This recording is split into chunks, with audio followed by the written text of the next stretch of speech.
जय माता दी दोस्तों, आपके अपने चैनल धर्म साधना में आपका बहुत बहुत स्वागत है। माँ भगवती दुर्गा की कृपा आप और आपके पूरे परिवार पर सदा सर्वदा बनी रहे। दोस्तों, आश्विन मास के कृष्ण पक्ष की प्रतिपदा तिथि से लेकर और अमावस्या तिथि तक ये जो 15 दिन होते हैं कृष्ण पक्ष के, आश्विन मास के कृष्ण पक्ष के, इसे पितृपक्ष कहा जाता है। और ये 15 दिन पितरों के निमित्त समर्पित होते हैं। शास्त्रों के अनुसार इस विशेष समय में पितरों के निमित्त दान करना, तर्पण करना और पितरों का श्राद्ध करना श्रेष्ठ और शुभ कर्म माना गया है। इस समय को पितरों का पर्व कहा गया है, पितरों का उत्सव कहा जाता है। पितरों को याद करके, उनको स्मरण करके उनके निमित्त हम कोई दान करते हैं तो हमारे पितर प्रसन्न होते हैं और हमारे जीवन में सुख शांति बनी रहती है। ये बहुत ही विशेष समय होता है वर्ष भर में जब हम अपने पितरों की कृपा प्राप्त कर सकते हैं। पितृदोष से परेशान हो या फिर हमारे जीवन में पितरों की कृपा हमें प्राप्त नहीं है तो ये 15 दिन शास्त्रों के अनुसार श्रेष्ठ समय माने गए हैं कि हम छोटे छोटे नियमों का पालन करके और पितरों की कृपा प्राप्त कर सकते हैं, पितृदोष से मुक्ति पा सकते हैं, घर में परिवार में होने वाली परेशानियों से मुक्ति पा सकते हैं। तो बहुत ही महत्वपूर्ण होते हैं पितृपक्ष के ये 15 दिन। और इस विशेष समय में हमें कुछ बहुत ज़रूरी बातों का ध्यान रखना चाहिए जो कि आज मैं आपसे इस वीडियो में शेयर करने वाली हूँ। दोस्तों, हमारे पितरों को प्रसन्न करने के लिए कुछ बहुत नहीं बड़ा करना होता है। बस छोटी छोटी चीज़ों का अगर हम ध्यान रखें, छोटे छोटे नियमों का अगर हम पालन कर लें इन 15 दिनों में तो हमारे पितर प्रसन्न हो जाते हैं, उनकी कृपा हमें प्राप्त हो जाती है। क्योंकि जब हमारी जन्म कुंडली में पितृदोष लगा होता है या पितरों की कृपा हमें प्राप्त नहीं होती है तो जीवन में बहुत सारी परेशानियां आती हैं। कोई भी कार्य बन नहीं पाता है, शुभ या मांगलिक कार्यों में बाधाएं आती हैं, बच्चों की शादी विवाह में बाधाएं आती हैं, संतान की प्राप्ति में बाधा आती है, वंश वृद्धि रुक जाती है, संतान की उन्नति नहीं होती है, अगर संतान हो तो उसकी उन्नति ही रुक जाती है।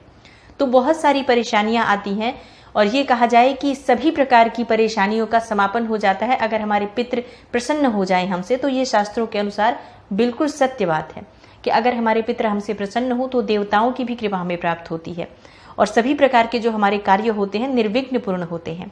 दोस्तों, गरुड़ पुराण में ऐसा कहा गया है कि हमारे पितृपक्ष के दौरान अपने घर आते हैं, पितृलोक से धरती पर आते हैं और ये 15 दिनों तक वो हमारे बीच, हमारे आसपास ही रहते हैं।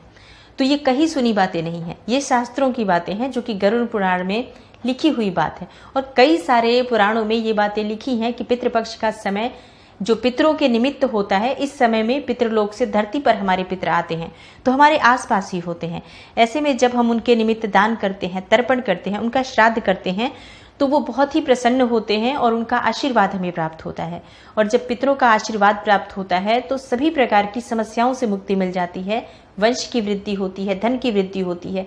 जिस परिवार पर पितरों की कृपा बनी रहती है उस परिवार में धन, वैभव, सुख, समृद्धि, संतान, सभी चीजें भरी पूरी रहती हैं। तो इसलिए पितरों को प्रसन्न करने के लिए श्रेष्ठ समय होता है। और जब हमारे पितर धरती पर आते हैं तो बहुत से लोग तो ऐसे भी होते हैं जो इसे अंधविश्वास मानते हैं, उन्हें मानना ही नहीं होता है कि पितर होते हैं। बेशक वो अपनी जन्म कुंडली लेकर ज्योतिषियों के पास, तांत्रिकों के पास भटकते रहें, लेकिन वो सच्चाई स्वीकार नहीं करते हैं कि पितरों को प्रसन्न करने से ये हमारी बाधाएं दूर हो जाती हैं। तो आप माने या ना माने, हमारे पितर हैं और पितृपक्ष का ये जो समय होता है बहुत महत्वपूर्ण होता है। आपको जरूर इस समय में पितरों के निमित्त दान, तर्पण, जल करना, जल देना या फिर श्राद्ध कर्म करना चाहिए। इससे आपकी बहुत सारी परेशानियां स्वतः ही समाप्त हो जाती हैं।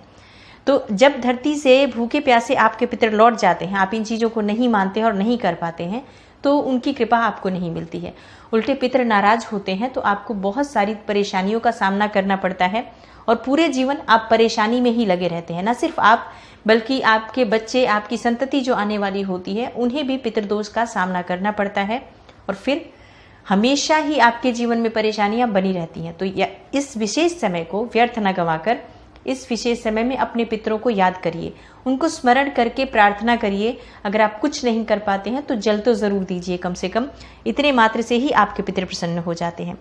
तो जानते हैं सबसे पहले कि इस विशेष समय में आपको करना क्या चाहिए। ये जो पितरों का उत्सव है, पितर कैसे प्रसन्न हो, इस समय में हमें क्या करना चाहिए और क्या नहीं करना चाहिए। और बहुत ही छोटे छोटे नियम हैं जो हमारे शास्त्रों में बताए गए हैं, बहुत आसानी से हम पालन कर सकते हैं। और हाँ, एक और बात, परिवार के सभी सदस्यों को इन नियमों का पालन करना चाहिए। ऐसा नहीं है कि एक व्यक्ति उस काम को नहीं कर रहा है और बाकी के सब लोग उसी गलती को कर रहे हैं, तो उसका कोई फायदा नहीं। एक व्यक्ति जो कर रहा है उसका भी किया हुआ व्यर्थ ही जाता है अगर परिवार के बाकी सदस्य उन नियमों का पालन ना करें तो क्या नहीं करना चाहिए। सबसे पहले ये देखिए, इस विशेष समय में, मतलब ये जो पितृपक्ष का समय होता है, तामसिक भोजन आपके घर में नहीं बनना चाहिए। तो सबसे पहले अपने भोजन पर ही ध्यान देना चाहिए हमें कि हमारे घर में बन क्या रहा है। इस समय में आपको लहसुन प्याज का सेवन नहीं करना चाहिए, घर में ना बने इस बात का ध्यान रखें। और अगर आप मांस मदिरा का सेवन करते हैं तो 15 दिन तक आप इन चीज़ों से परहेज कीजिए, नशे से दूर रहिए, घर में नॉनवेज ना बने इस बात का ध्यान रखिए। 15 दिन तक आप इन नियमों का पालन ज़रूर कीजिए। अगला जो ज़रूरी कार्य होता है जो इसमें नहीं करना चाहिए, कटिंग सेविंग इस समय में नहीं करवानी चाहिए। विशेषकर वो लोग जो लोग श्राद्ध कर्म कर रहे हैं अपने पितरों का, उन्हें इस समय में कटिंग सेविंग नहीं करानी है। पूर्ण रूप से ब्रह्मचर्य का पालन उन लोगों को करना चाहिए जो लोग श्राद्ध कर्म करते हैं। अच्छा, परिवार के बाकी सदस्य भी कुछ चीज़ों का ध्यान रखें, जैसे कि इस समय में कुछ खरीदारी नहीं की जाती है। जो भी हम इस समय में करते हैं अपने पितरों के निमित्त ही करते हैं। तो कोई नई खरीदारी, जैसे नए वस्त्रों की खरीदारी, नए आभूषणों की खरीदारी, घर में नए सामान आप खरीदना चाहते हैं जैसे टीवी, इलेक्ट्रॉनिक गैजेट्स, जो भी आप लेना चाहते हैं, 15 दिन तक आप इन चीज़ों का परहेज कीजिए। उसके बाद पूरा वर्ष आपके पास पड़ा है, जब चाहें आप जो चाहे खरीद सकते हैं। पर ये 15 दिन पितरों के हैं, उन्हें याद कीजिए, उन्हें स्मरण कीजिए। अब बहुत ज़रूरी चीज़ें जो आपको करनी चाहिए इस समय में, देखिए, अगर आपके घर के पास कोई भी जीव जंतु आता है, कोई भी जीव जानवर जैसे कि कुत्ता आ जाए या फिर कोई भिक्षुक ही आ जाए मांगने वाला, तो ध्यान रखें कि वो बाहर खाली ना जाए। मतलब ऐसा नहीं हो कि आप उसे कुछ देना, कुछ ना कुछ ज़रूर दीजिए अपनी शक्ति सामर्थ्य के अनुसार। अगर कोई मांगने वाला भी आता है तो घर से अगर आप आटा चावल देना चाहते हैं, कुछ भोजन करा दीजिए उसे बिठाकर, या फिर आप जैसे कि पैसे ही दे दीजिए, कुछ खाली ना लौटे इस बात का ध्यान रखें। क्यों नहीं लौटे? क्योंकि शास्त्र कहते हैं कि ये विशेष समय में, पितृपक्ष के समय में, हमारे पूर्वज किसी भी वेश में हमारे दरवाजे पर आ सकते हैं, हमारे घर के आसपास ही होते हैं। तो ऐसे में कोई जीव आपके दरवाजे से ऐसे भूखा ना लौटे, प्यासा ना लौटे, इस बात का ध्यान रखें। और इस विशेष समय में कोई भी आपके घर में भी आता है, जैसे कुरियर वाला ही आ जाए आपके यहाँ, या फिर कोई कुछ मांगने आ जाए, कुछ देने आ जाए, तो भी घर में बिठाकर उसे जल जरूर पिलाइए। ठीक है, इस बात का ध्यान आपको रखना है।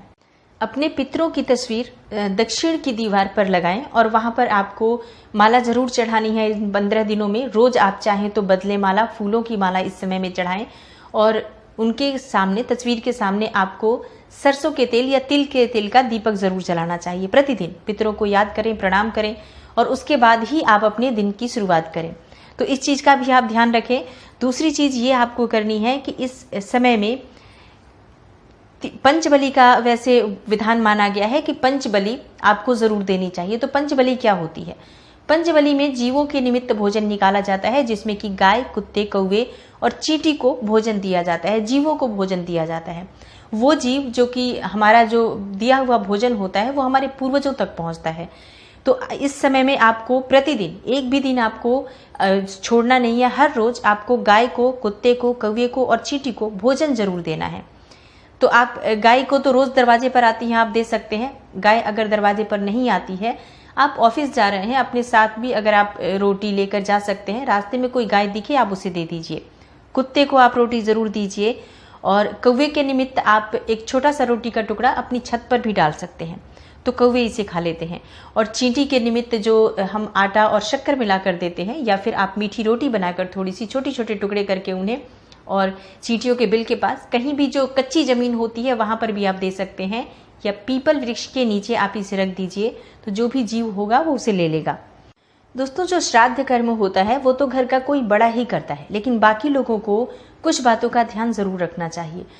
जो अगर आप घर से अपने कहीं दूर रहते हैं, घर में नहीं रह रहे हैं, मतलब जैसे आपकी जो मातृभूमि है आप उस जगह से दूर रहे हैं, पैतृक जगह से आप दूर रह रहे हैं, तो ऐसे में भी आपको अपने पितरों को याद जरूर करना चाहिए। अगर आप बहुत परेशानी में हैं, बहुत सारे संकटों से घिरे हुए हो, परेशानी से निकलने का कोई भी रास्ता आपको नहीं दिख रहा है, तो ऐसे में अपने पितरों को याद करें और जाने अनजाने में जो आपसे गलती हुई है उन गलतियों के लिए क्षमा मांगे।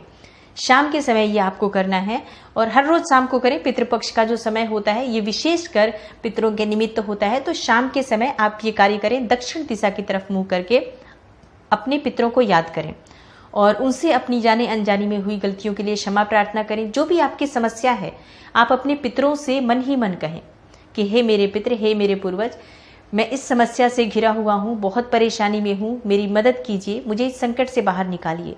और ये इतना चमत्कारी काम करता है कि हमारे पितर इस समय में की गई प्रार्थना बहुत शीघ्र स्वीकार करते हैं। तो जब आप इस काम को प्रतिदिन करेंगे, आप देखिए कितनी शीघ्र आपकी समस्याएं दूर होती हैं। दोस्तों, पितृपक्ष में अपने पितरों को याद करते हुए किसी गरीब व्यक्ति को, किसी भूखे व्यक्ति को भोजन कराने से भी पितरों की कृपा प्राप्त होती है। और हाँ, एक नियम जो आपको जरूर करना चाहिए, पितृपक्ष के समय में अपने घर की साफ सफाई का पूरा ध्यान रखें। घर में कलह क्लेश ना हो, इस बात का पूरा ध्यान रखें। कोई भी बात हो, आपको क्रोध नहीं करना चाहिए। क्रोध पर नियंत्रण रखें, कलह क्लेश से दूर रखें, तो आपके पितृ प्रसन्न होते हैं। क्योंकि देखिए, जब हमारे शास्त्रों में ऐसा कहा जाता है कि हमारे पितृ हमारे घर में ही आसपास रहते हैं, इन 15 दिनों में अपने परिवारजनों के पास ही रहते हैं, ऐसे में वो अपने परिवारजनों को अगर लड़ते हुए, झगड़ते हुए, कलह क्लेश करते हुए देखेंगे तो उनकी आत्मा को शांति नहीं मिलती है। और हमें पूरा प्रयास करना चाहिए कि हमारे पितृ इस समय में प्रसन्न होकर अपने घर जाएं, पितृलोक को वापस लौटें। तो इस समय में अपने पितरों के निमित्त आप जो भी कार्य कर रहे हैं, लेकिन अगर आप कलह क्लेश और वाद विवाद की स्थिति हर वक्त घर में रखेंगे, लड़ाई झगड़ा हर वक्त घर में होता रहेगा, तो आपके पितरों की आत्मा को तृप्ति नहीं मिलती है। तो इस बात का आप ध्यान रखें। घर में साफ सफाई का ध्यान रखिए और मुख्य रूप से अपने मुख्य द्वार की सफाई का ध्यान रखिए। मुख्य द्वार को अच्छे से सुबह सुबह साफ सुथरा करके जल का छिड़काव जरूर कीजिए। दोस्तों, ये कुछ बहुत ज़रूरी नियम हैं जो पितृपक्ष में हमें ज़रूर ध्यान रखना चाहिए। और चाहे बच्चे हों, बड़े हों, बूढ़े हों, घर में जो भी सदस्य हों, सबको इस बात का ध्यान रखना चाहिए कि ये पितरों का पर्व है, पितरों का उत्सव है और बहुत खुशी खुशी हम इस समय को बिताएं और बहुत प्यार से आपस में रहें, ताकि पितर हमारे तृप्त होकर, खुश होकर जाएं कि हमारा परिवार सुखी है, खुशहाल है। तो आशा करती हूँ आज की जानकारी से आपको लाभ अवश्य होगा। और वीडियो अगर आपको अच्छी लगी हो तो लाइक ज़रूर कर दीजिए, शेयर कीजिए फैमिली फ्रेंड्स के साथ। आगे भी आपको वीडियो मिलती रहेगी अभी पितृपक्ष में। तो चैनल को सब्सक्राइब कर लीजिए अगर आप पहली बार इस चैनल पर आए हैं तो, और बेल आइकन को ज़रूर प्रेस कर लीजिए। इससे ये होगा कि आपको सही समय पर इस चैनल पर अपलोड होने वाली वीडियोज़ की नोटिफिकेशन मिल जाएगी। मैं मिलती हूँ आपसे अगली वीडियो में, तब तक के लिए नमस्कार।